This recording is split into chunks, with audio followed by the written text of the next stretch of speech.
Okay, I hope I am in frame. But anyways, guys, let's go to the Madlanga Commission of Inquiry where Miss Farrow, I said it was Farouk yesterday, it's Farrow. She concludes her testimony at the Madlanga Commission of Inquiry. This is the Tshwane Commissioner of Police, like the boss of the Tshwane Metro Police in the capital city of this country, or one of.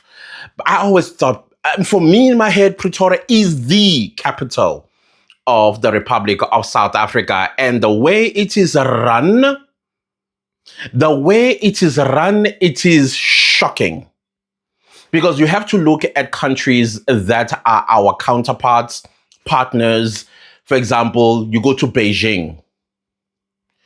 Do you think in Beijing a fly will just pass by without it being examined if it's not a drone?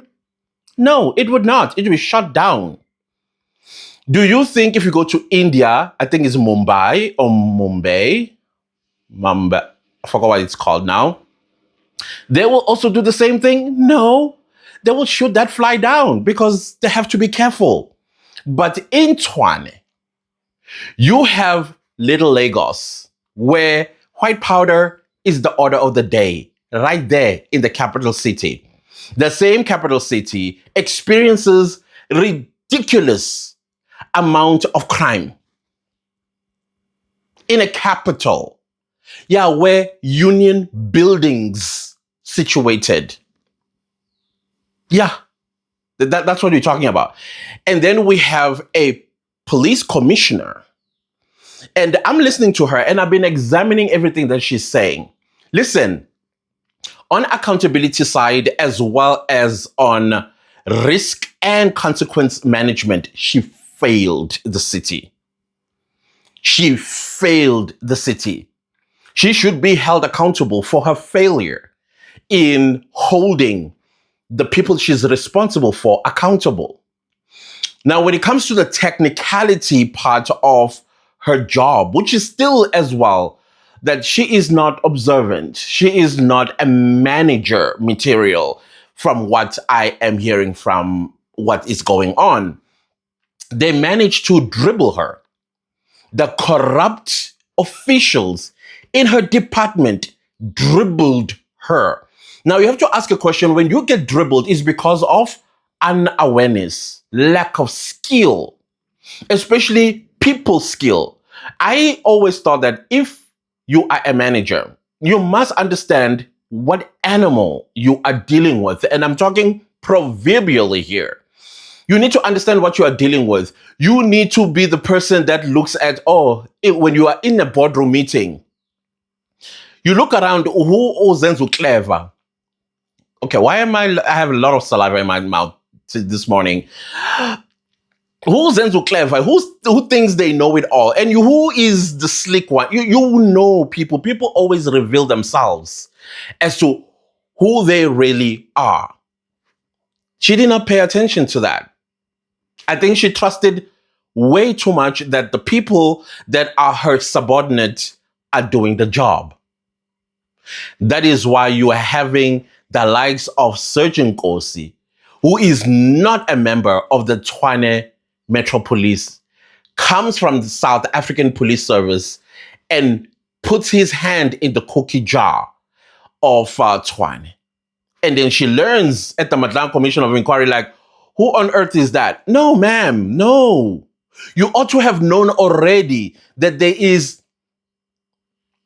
what's the word I'm looking for? A mule that could jeopardize your position as a manager. Again, I always say, in my head, how I look at education, it is about seeing something coming from the horizon. You analyze it. That means you tear it apart. You analyze, what on earth is this? Is it risky or is it risque for our city? Or is it going to benefit the city? And what are the pros and cons of what's approaching from the horizon? By the time it gets midway and you almost see what exactly this is, you are already putting it together. You know, You are now looking at, okay, now I have analyzed it. I think it's bad for the city. Now you start putting risk management. You put risk management, how you are going to deal with it when it gets here at your door. Then how do you manage it? Is it consequence or is it celebration? That is how I always looked at education, that we were taught, mathematics was taught for a reason. Calculate, you preempt something before it gets to your door. Because who is going to be held accountable at the end of the day? You. No one else. And it doesn't matter how you explain yourself and how you try to outmaneuver to get out as a innocent person. No. You are a manager. Your job is risk and consequence management. Because this thing now is here. Tenders has been an issue in South Africa. It has created and turned South Africa into a mafia state. You are in the city of Pretoria. This is the capital city of the country. And you have to look at how tender system is compromising the city that I am running.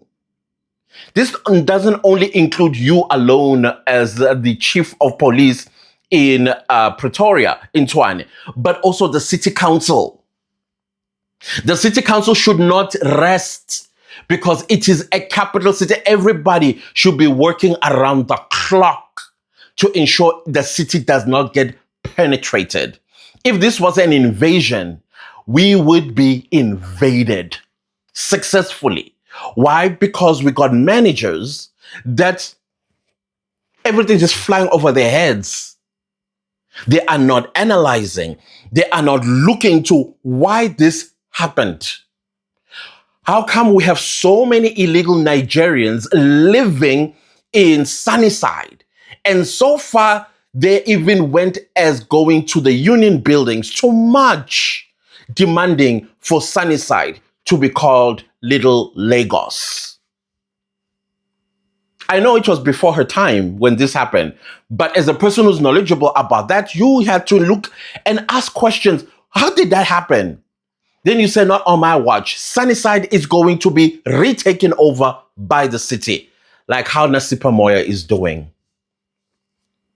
So Nasipa Moya cannot do this without assistance of the police chief. Can she succeed in that? I don't think so. So I do not accept the excuses that she made, even though I feel she was dribbled. She was dribbled because she was unaware. Some people might even go as far as saying she was complacent. Unless she says to me, or us as South Africans, I'm sorry guys, I was also preserving my life. The people that we're dealing with are very dangerous. I've been threatened, my family has been threatened, and so as a result, but that also does not mean you should not report this somewhere. All of us have the responsibility of being whistleblowers. I think there's a law that says that to all of us, whether you're in a position of power or just a man on the street, if you witness corruption or you witness a crime, you are obligated to report that, even anonymously. If you don't want to, like going to court as a witness, you can report that anonymously. So with her, I'm 50-50. With her, I'm very much 50-50. But there's another thing that I want to address. You watch these proceedings on YouTube channels of YouTubers that have software where they can actually get like the Madanga Commission. And then, of course, their live chats are turned on. And people, when they comment, I am questioning y'all guys, some of y'all. I think many people misunderstand what this lady was in there for. She's not accused. She is not pointed out as a person who did a misdemeanor, for example. The reason why she's there is to clarify as an accounting officer, as a commissioner of the police about Sergeant Kosi. Who's not Sergeant Kosi? How come she was not aware that Sergeant Kosi is actually the tail that is wagging the dog in the Tshwane Metro Police? Of course, aligning himself or befriending the CFO of the city.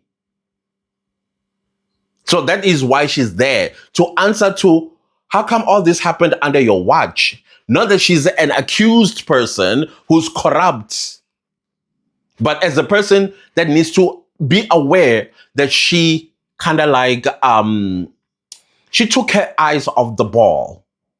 And she actually admits, which I liked, that, hey, listen, it's clear that I was not paying attention. And now that I'm paying attention, all this is going on, she made suggestions and recommendations, which I appreciated. Some of those recommendations are something that I was thinking about, that I don't think metros or municipalities for that matter should engage in tender system. Let everything be done in-house. Something that she was saying about the canine unit and vets, something there. Why is she so passionate about the animals as well as the vet? I think the vet that Tshwane is using is not a vet at all. The tender is not a vet at all. And I think she was just sprinkling that, hey, investigate that too.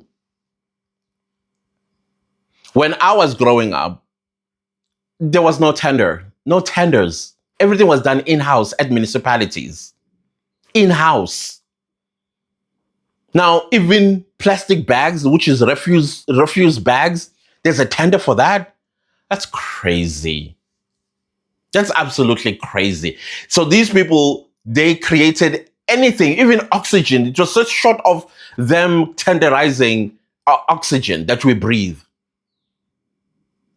So all I'm saying is, with Pharaoh, she did indeed take her eye off the ball, and that's why she got dribbled by corrupt element in the Tshwane Metropolis. And I agree with her that every one of those Metropolis, those 3,600, individually need to be investigated. And if it means all of them are let gone and we start from scratch, we should do that. But I feel like when it comes to Tshwane, when it comes to Bloemfontein, and when it comes to City of Cape Town, because these are our three capitals, rules there should be stricter. Maybe they need to take a trip to Beijing, to Singapore, to Mumbai, as well as maybe in one Western country where capital cities are treated like sensitively. There was somebody that I knew who went to, was it Switzerland? I think it was Switzerland. Because they like taking photos and what do you call this, drone, whatever you call, for their memories. Tell me why he puts up his drone. It didn't even get to 100 feet. It was shot down. When I say shot down, I mean like with bullets, real bullets, in Switzerland. So we need to get a stricter laws there. Who can go in, who cannot go in, what is allowed in and what's not allowed out. And the people we employ to run the capital cities, they must be thoroughly vetted and they must be kept vetted. And these have to be sharp people who have their eye on the ball,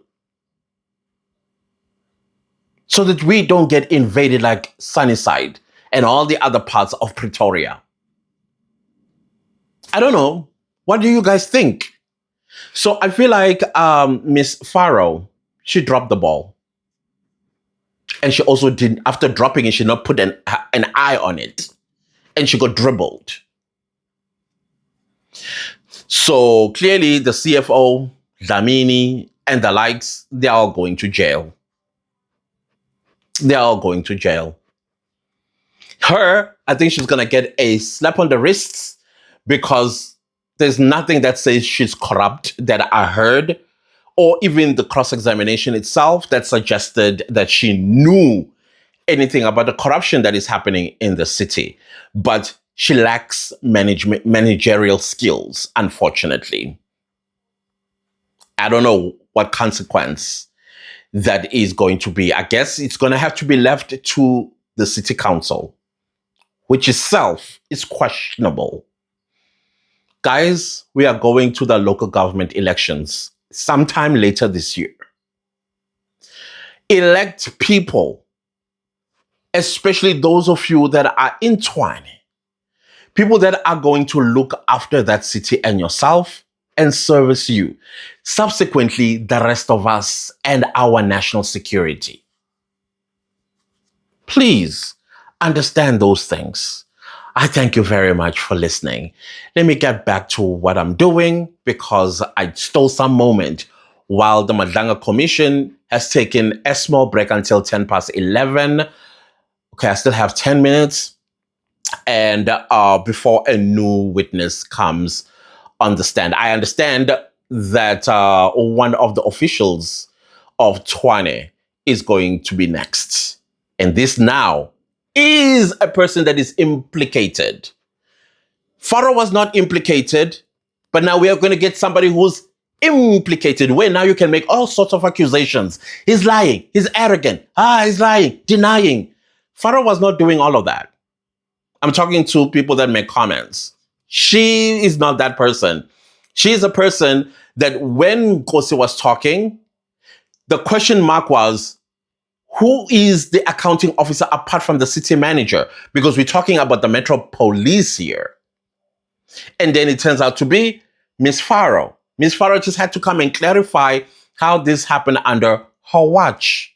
She admits she dropped the ball. She admits there are things that needs to be looked at and changed in the city. Now, the next witness implicated, you can go to town with that person. When they are opening their mouth, you can determine whether they are lying or they are telling the truth. In most cases, they come to lie and deny. That's all I'm saying. Angilwi. I'm not fighting. But other than that, guys, before I go, thank you so much for the positive remarks I've been getting in my recent video, the one before this one, about ads. Thank you so much for the kindness and the maturity, as well as the positive engagement and suggestions. I'm taking them in. Trust me, I appreciate you guys so very much as the honorable clan members. I love y'all. Anyways, let me say goodbye so I can start editing this video and send it to you. I think the editing with this one is going to be very short. Why? Because I spoke without cutting and biting my tongue and thinking about what next to say on my script.